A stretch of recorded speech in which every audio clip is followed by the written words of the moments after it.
दोस्तों, मेरा नाम शीला है। मेरी उम्र 29 साल है। मेरी शादी मेरे घर वालों ने 21 की उम्र में ही करा दी थी। मेरे पति का नाम रवि है। रवि एक प्राइवेट कंपनी में जॉब करते हैं और महीनों महीनों के लिए घर से बाहर रहते हैं। आज मैं आपके समक्ष एक ऐसी कहानी लाई हूँ जिसे पढ़कर आप लोग अपने आप को कंट्रोल में नहीं रख पाएंगे। ये कहानी मेरे और मेरे पति के बचपन के दोस्त के साथ हुई घटना पर आधारित है। मैं आपको अपने बारे में बता दूं कि मेरा रंग एकदम गोरा है और मैं बहुत ही कातिलाना है। ऐसा मेरा नहीं, मेरे चाहने वालों का कहना है।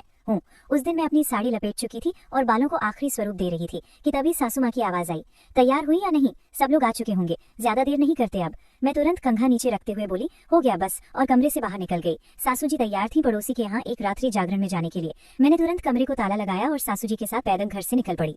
सासू जी कुछ बोलती हुई चल रही थी, पर मैं किन्हीं और ख्यालों में थी। पति को दूसरे शहर गए 4 महीने हो चुके थे और मुझे उनकी बहुत याद आ रही थी। विरह के कुछ महीने काट रही थी। 10 मिनट के बाद ही हम पड़ोस के मकान के सामने खड़े थे। अंदर काफी चहल पहल थी। रात्रि जागरण का माहौल बन चुका था। एक बड़े हाल में सारे पुरुष लोगों के लिए व्यवस्था थी। वहाँ की मेरी भाभी सहेलियां दूसरे थोड़े छोटे कमरे में थी अपने पीहर और घनिष्ठ सहेलियों के साथ। इसलिए थोड़े अभिवादन के बाद मैंने उनको डिस्टर्ब करना ठीक नहीं समझा। अंदर एक बड़े कमरे में सारी औरतें बैठी बातों में मशगूल थीं। हमारे आते ही उन्होंने स्वागत किया और हम लोग बैठ गए। कुछ औरतें बातों में मग्न थीं, कुछ ने सोने की तैयारी कर ली थी। पता चला कि पूजा आरती का कार्यक्रम सुबह 5 बजे होने वाला है। मैं अपने पुराने दिनों और विचारों में खो गई और अब मध्य रात्रि होने वाली थी। अब तक सारी औरतें और पुरुष सो चुके थे, शायद सुबह 5 बजे उठने की तैयारी में। मगर मेरी आंखों में नींद नहीं थी। भीड़ भरा माहौल देखकर मेरी नींद वैसे भी जा चुकी थी। मैं कमरे से बाहर लघु शंका के बहाने किसी तरह औरतों के पांव बचाते हुए बाहर निकली। तभी सामने रोहित दिखाई दिया, जिसका ये घर था। एक हंसमुख और मुखर स्वभाव का युवक, मेरे पति का हमउम्र। जब भी किसी फंक्शन में जाता अपनी बातों से वो समा बांध लेता। मुझे ऐसे व्यक्तित्व हमेशा आकर्षित करते। पिछली बार जब कुछ महीने अपने पति से दूर थी, तब जब भी वो मिलता मेरी कुशल क्षेम जरूर पूछता और मदद के लिए पूछता, मगर कभी उसे मदद का मौका नहीं दिया। मुझे देखते ही उसने हंसते हुए सवाल दाग दिया कि मेरे पति कब आने वाले हैं। मुझे भी पक्का पता नहीं था, पर बोल दिया कुछ और महीने लगेंगे। फिर उसने पूछा कि मैं अब तक सोई क्यों नहीं, जबकि सारे लोग सो चुके थे। उसने मुझे सुबह 5 बजे के प्रोग्राम के बारे में बताया। मैंने उसे समझाया, इस भीड़ में मैं नहीं सो सकती। उसको मुझ पर दया आई और कुछ सोचने लगा। उसकी इस उधेड़बुन को देखते हुए मैंने एक सवाल दाग दिया, आप अब तक क्यों नहीं सोए? उसके चेहरे पर एक शरारती मुस्कान तैर गई और हाथ में पकड़ी कंबल को थोड़ा उठाते हुए बोला कि उसने अपने सोने का एक विशेष प्रबंध किया है घर की छत पर। मुझे बड़ा आश्चर्य हुआ और पूछा, छत पर तो बहुत मच्छर होंगे और सुबह होने तक ठंड भी बढ़ जाएगी। वो मेरे सवालों के जवाब के साथ तुरंत तैयार था। उसने बताया कि उसने मच्छरदानी का इंतजाम पहले से कर लिया है और ठंड के लिए कंबल लेने ही आया था।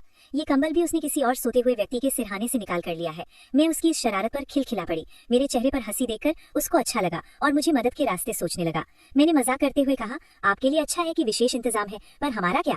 ये बात उसके दिल को लगी। उसने मुझे सुझाव दिया कि मैं छत पर मच्छरदानी में सो जाऊं। मुझे लगा कि वो मजाक कर रहा है, पर वो इस बात पर गंभीर था। अब उसने और ज्यादा आग्रह किया तो मैंने उसको टालने के लिए बोल दिया, फिर आप कहाँ सोएंगे? उसने बोला कि वो नीचे ही सो जाएगा, पुरुषों के कमरे में। मैंने उसका प्रस्ताव ये कहते हुए ठुकरा दिया, ये नहीं हो सकता, सारी महिलाएं यहाँ हैं, मैं वहाँ अकेली जाऊंगी और किसी को पता लगा तो अच्छा नहीं होगा।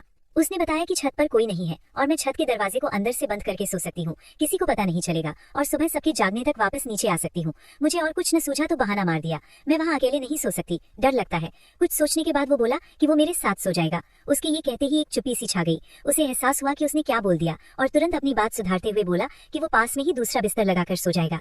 मैंने तुरंत मना कर दिया कि मेरी वजह से मैं उसको मच्छरों का भोजन नहीं बना सकती। वो अपने आप को लाचार महसूस करने लगा।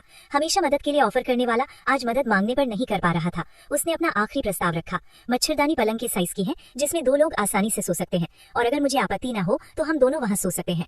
मेरे हाँ कहने का तो कोई सवाल ही पैदा नहीं होता था, पर अब उसने एक ब्रह्मास्त्र छोड़ा कि अगर मैं उस पर थोड़ा सा भी भरोसा करती हूँ तो हाँ कर दूं। अब मैं बुरी तरह फंस चुकी थी, न हाँ कह सकती थी न ना कह सकती थी। एक तरफ कुआं दूसरी तरफ खाई। ऐसा नहीं था कि मैं उस पर भरोसा नहीं करती थी, परंतु ये समाज, अगर किसी को पता चल गया तो कुछ न होते हुए भी मुझे बहुत कुछ होने वाला था। अपने पति को मैं क्या जवाब दूंगी? मैं हाँ या ना कुछ कह पाती उसके पहले ही उसने मुझे निर्देश दिया कि मैं अपनी सासू जी को बोल दूं कि मैं दूसरे कमरे में भाभी उसकी पत्नी के साथ सो रही हूँ और फिर मैं छत पर आ जाऊं, वो मेरा इंतजार करेगा। ये कहते हुए वो सीढ़ियां चढ़ते हुए चला गया। मेरे पांव अब जम गए। फिर मैं औरतों वाले कमरे की तरफ गई। सासू जी दूसरे कोने में सो रही थी और उन तक पहुंचने के लिए काफी लोगों को लांघ कर जाना था। मैंने सासू जी की नींद खराब करना ठीक नहीं समझा। मैं मुड़कर सीढ़ियों की तरफ भारी कदमों से बढ़ने लगी। किसी तरह बेमन से मैं छत पर पहुंची। वहां वो मेरा इंतजार कर रहा था। उसने छत के दरवाजे पर कुंडी लगाते हुए मुझे आश्वासन दिया, चिंता न करो, किसी को पता नहीं चलेगा। उसने अच्छे से गद्दा लगा रखा था और मच्छरदानी के अंदर 2 तकिए लगे हुए थे। कहीं से उसने मेरे लिए दूसरे तकिए का इंतजाम कर लिया था, शायद फिर किसी के सिर के नीचे से खींचकर। अब हम दोनों एक ही बिस्तर पर आस-पास लेटे आसमान को निहार रहे थे। चांदनी रात थी, आसमान साफ था, तारों से भरा हुआ था। बहुत खुशनुमा रात का मौसम था। हल्की सी हवा चल रही थी, पर ठंड शुरू नहीं हुई थी, इसलिए कंबल एक कोने में पड़ा था। थोड़ी देर हम ऐसे ही बातें करते रहे, फिर थोड़ी खामोशी और पता ही नहीं चला कब मेरी आंख लग गई। अचानक मैंने अपने सीने पर कुछ हलचल महसूस की और मेरी नींद टूट गई, पर आंखें अभी भी बंद ही थीं। मैंने महसूस किया कि कुछ उंगलियां मेरे हुक को खोल रही हैं। मैं डर से कांप उठी। क्या ये उसी की हरकत है? अब मैं क्या कर सकती थी? अगर चिल्लाई तो लोग पूछेंगे कि मैं यहाँ अकेले क्यों आई और मुझ पर ही शक करेंगे। मैंने आंखें बंद किए हुए ही कुछ इंतजार करना ठीक समझा। तब तक सारे हुक खुल चुके थे और मेरे अंदर कुछ हवा प्रवेश कर गई। मैं फिर से कांप उठी और एक अनिष्ट की आशंका से गिर गई। अब मैं इंतजार करने लगी कि आगे क्या गलत होने वाला है। अब उसका हाथ मेरे पेट पर था। पूरे 4 महीने बाद किसी पुरुष ने मुझे छुआ था। पूरे शरीर में एक तरंग सी दौड़ गई। कुछ मजा भी आ रहा था, पर डर ज्यादा था। मैंने चैन की सांस ली। इस बात की मुझे खुशी थी। कुछ मिनट ऐसे ही निकल गए और वो मेरी कमर और ऊपरी सीने पर ऐसे ही हाथ मलता रहा। फिर जब उसे एहसास हुआ कि कुछ होने वाला नहीं, तो उसने मेरे ब्लाउज के हुक वापस लगा दिए। मैंने चैन की लंबी सांस ली और थोड़ी देर बाद कब फिर आंख लग गई पता ही नहीं चला। मेरी नींद में दूसरी बार व्यवधान आया। इस बार मैं करवट लेकर उसकी ओर पीठ करके सोई हुई थी, इसलिए आंखें खोली। अभी भी गहरी चांदनी रात थी और नींद खुलने का कारण वही था, पर थोड़ी देर हो चुकी थी। सारे हुक खुल चुके थे। फिर से मेरे अंदर डर की लहर कौंध गई कि इस बार कैसे बचूंगी, क्योंकि मैं करवट लेकर सोई हुई थी और ब्रैक हुक उसकी तरफ था। कुछ सोच पाती उसके पहले ही खट की आवाज से ब्रा का हुक खुल चुका था और अचानक सीने कर कस के बांधा हुआ प्रोटेक्शन ढीला हो चुका था। मैंने एक साय को अपने चेहरे की तरफ आते महसूस किया और तुरंत अपनी आंखें बंद कर ली। उस साय में मैंने महसूस किया कि अब वो मेरे शरीर के उस भाग को घूर रहा है जिसे देखने की असफल कोशिश उसने कुछ देर पहले ही की थी, पर अब वो कामयाब हो चुका था। मैं अपने आप को कोसने लगी कि क्यों मैंने करवट ली और उससे भी पहले क्यों मैं उसको ना नहीं बोल पाई छत पर आने के लिए। पर अब क्या हो सकता था, या अब भी बहुत कुछ रोका जा सकता था? अगले कुछ क्षणों के बाद उसने एक हाथ से मेरे एक को दबोच लिया था। मैं अंदर से पूरी तरह से हर गई थी, पर मैं कुछ बोलने या करने की हिम्मत नहीं जुटा पाई और ये प्रार्थना करने लगी कि इससे बुरा कुछ न हो, या शायद अंदर ही अंदर कहीं से ये चाहती थी कि 4 महीने के एकांतवास को टूटने दिया जाए।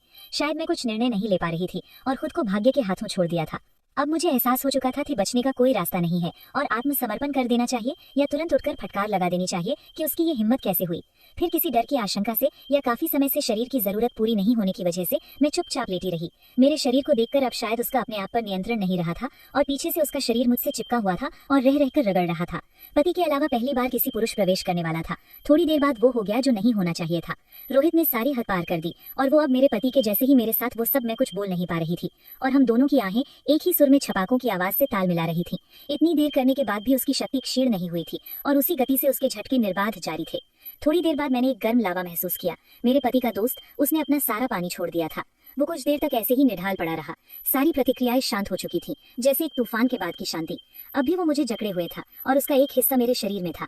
उस दिन पूरी रात 4 बार हो गया और मेरा गर्भ ठहर गया। मैं माँ बन गई। पति भी खुश, सास ससुर भी खुश और पति का दोस्त भी खुश, क्योंकि ये उसी का तो था और जब भी मौका मिलता है हम इसे ही होटल में मिलकर मजा लेते हैं। ये करना अच्छा तो नहीं, पर क्या करूं, मेरे पति मेरे साथ नहीं रहते, मुझे मजबूरन ऐसा करना पड़ता है। ये माफी के लायक तो नहीं, पर हर औरत की जरूरत होती है। क्या ये सही है या नहीं, कमेंट करके बताना। अगर कहानी अच्छी लगी हो तो लाइक करें और चैनल को सब्सक्राइब करें। धन्यवाद।